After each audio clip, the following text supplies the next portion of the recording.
kemudian hari itu bisa terjadi resistensi obat. Jadi misalkan si pasien ini sering mengkonsumsi obat antibiotik A sampai habis obatnya, nggak boleh disisakan obatnya.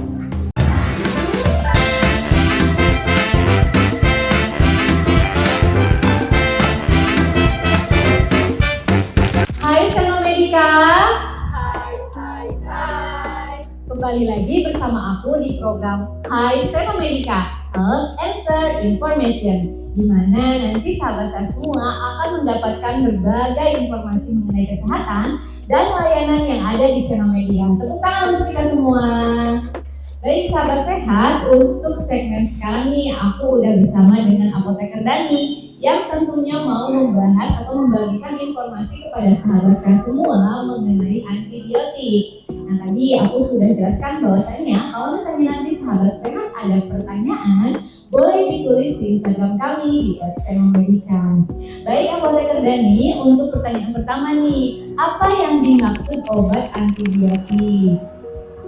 Jadi untuk obat antibiotik itu merupakan obat yang diperuntukkan untuk membunuh atau menghambat pertumbuhan bakteri.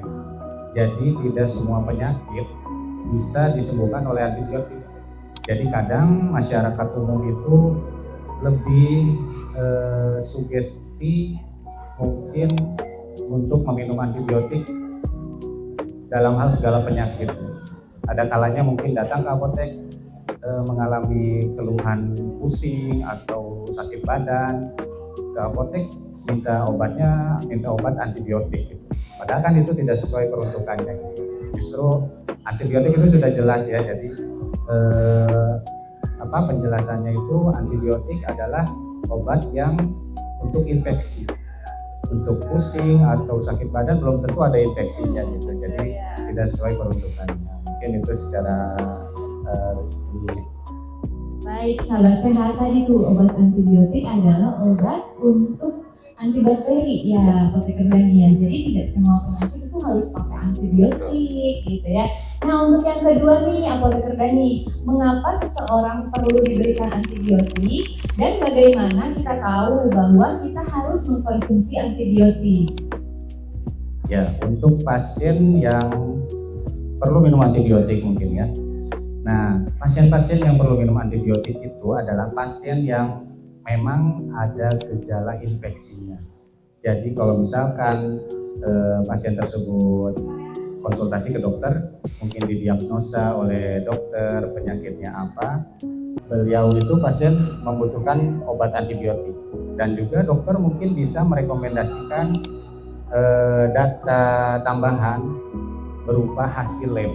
Biasanya disandingkan dengan hasil lab itu untuk memperkuat apakah pasien tersebut benar-benar terjangkit infeksi atau tidak.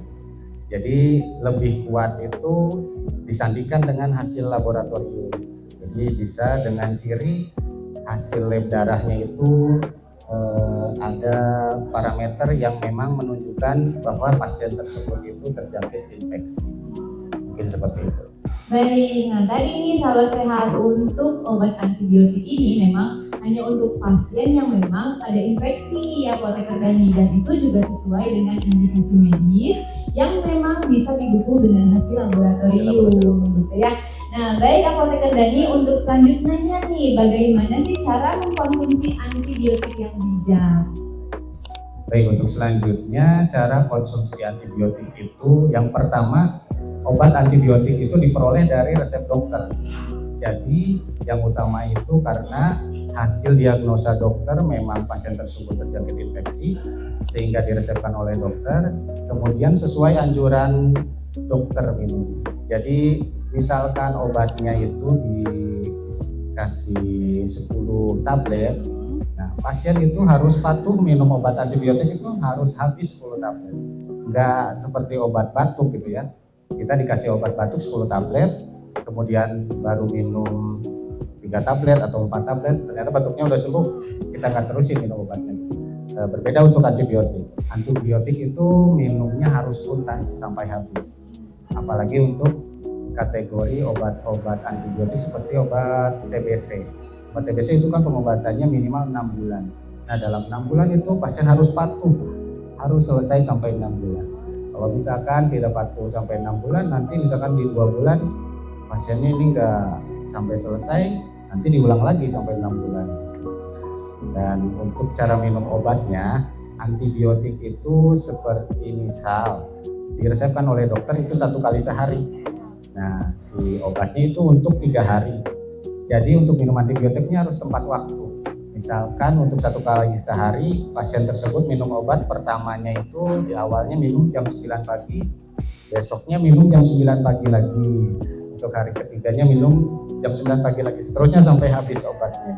Untuk yang 2 kali sehari juga sama.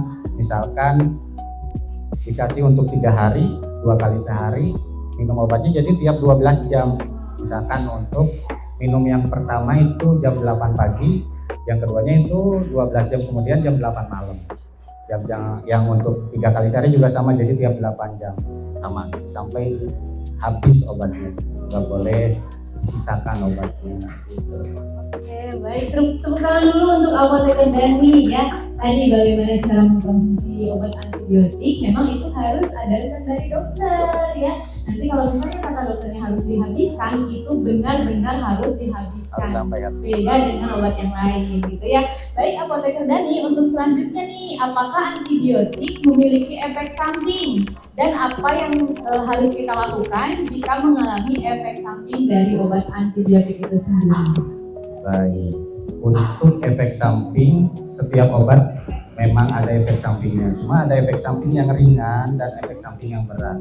Untuk antibiotik mungkin efek samping ringannya seperti pusing, mual, atau sakit lambung.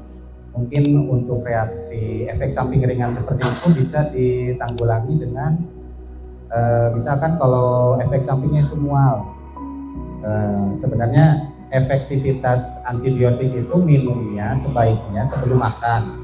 Jadi saat perut kosong itu antibiotik bisa diserap efektif secara maksimal gitu ya. Kalau misalkan setelah makan itu ada gangguan dari makanan penyerapannya. Jadi kalau misalkan ternyata saat minum obat antibiotik itu sebelum makan ada keluhan mual, muntah atau nyeri lambung, bisa diantisipasi dengan minum obat antibiotiknya sesudah makan.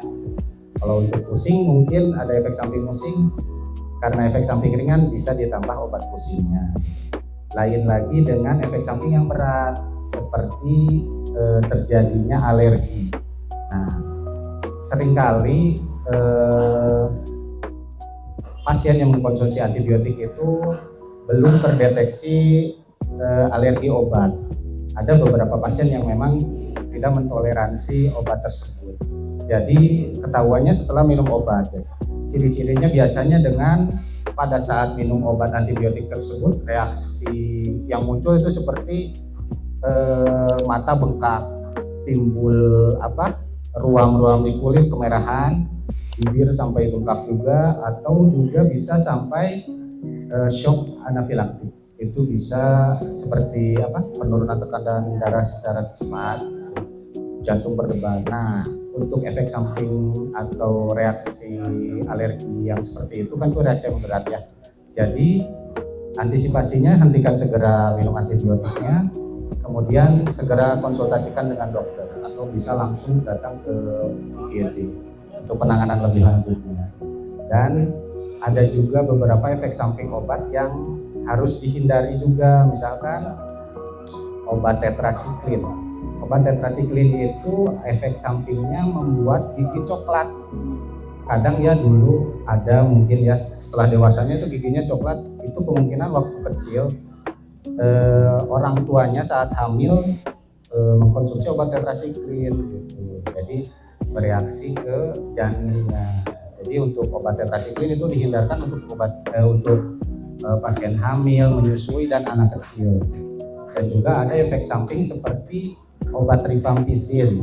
Obat rifampicin itu kan sebenarnya memang tablet rifampicin itu warnanya merah.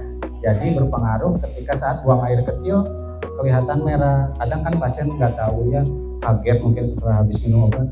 Oh, kencing saya kenapa berdarah? Ternyata bukan berdarah, itu ternyata reaksi dari obat rifampicin itu jadi kemerahan. Jadi memang perlu diinformasikan kepada pasien biar tidak misinformasi. Mungkin seperti itu. Tepuk tangan untuk apoteker Dani ya. Nah sahabat sehat, tadi untuk obat antibiotik sendiri memang ada efek sampingnya sama seperti obat-obat lain ya. Tadi efek sampingnya sudah dijelaskan, ada efek samping ringan yang berupa pusing, mual dan lain-lain. Kemudian sampai efek samping berat seperti tadi reaksi alergi ya apoteker Dani. Nah untuk selanjutnya nih, dapatkah saya mengkonsumsi antibiotik saat saya merasa membutuhkannya meskipun tidak diresepkan oleh dokter? Baik, ini kejadian yang sering mungkin ya yang dialami oleh teman-teman farmasi di apotek. Jadi kadang kita sering mengedukasi pasien yang datang ke apotek yang ingin membeli obat antibiotik. Terkadang ketika pasien datang ke apotek untuk membeli antibiotik, selalu yang pertama kita tanyakan itu ada resep dokternya atau enggak gitu. Karena obat antibiotik itu lebih ditekankan memang harus dengan resep dokter gitu. Karena nggak sembarangan, karena efek jangka panjangnya itu nggak baik gitu. Jadi ketika pasien terlalu sering minum antibiotik tanpa pengawasan dokter atau tenaga medis, di kemudian hari itu bisa terjadi resistensi obat. Nah, jadi misalkan si pasien ini sering mengkonsumsi obat antibiotik A, nah di kemudian hari dia sakit, datang ke dokter, dokter meresepkan obat antibiotik A, dia lagi infeksi berat nih gitu, dan dokter meresepkan obat yang biasa dia minum itu yang resep A. Tapi setelah diminum obatnya itu tidak berefek apa-apa ke tubuhnya karena si bakteri ini sudah kebal karena si obat yang merek A ini udah sering sama pasien diminum, jadi pertahanan tubuh bakteri itu udah siap gitu dengan obat A ini. Jadi pasien kembali lagi ke dokter dan dokter juga merekomendasikan obat yang lebih kuat dari obat yang sebelumnya, dan obat yang lebih kuat itu biasanya berpengaruh juga dari segi harga obatnya. Jadi kan sayang kalau misalkan kita sakit hanya perlu biaya yang sebelumnya lebih terjangkau karena keteledoran kita gitu ya, tidak kepahaman pasien juga terhadap antibiotik, nanti biaya pengobatannya malah jadi lebih mahal gitu kan. Oke gitu. Nah, sahabat sehat, tadi tuh untuk obat antibiotik sendiri memang harus dengan resep dokter ya, karena tadi sudah dijelaskan sendiri oleh apoteker Dani. Jadi jika sahabat sehat datang ke apotek, pasti nanti petugas apoteknya, kalau misalnya sahabat sehatnya butuh obat antibiotik, pasti yang pertama kali ditanyakan itu menanyakan apakah ada resep dokter gitu ya. Karena memang tadi obat antibiotik sendiri itu bisa resisten ya untuk bakterinya di tubuh kita gitu. Jadi itu alasannya tadi kenapa harus ada resep dari dokter gitu ya. Nah, baik, sekian dari kami. Semoga sahabat sehat selalu dalam keadaan sehat dan kita semua selalu mendapatkan lindungan dari Allah Subhanahu wa taala. Sekian dari kita. Billahi taufiq wal hidayah. Wassalamualaikum warahmatullahi wabarakatuh.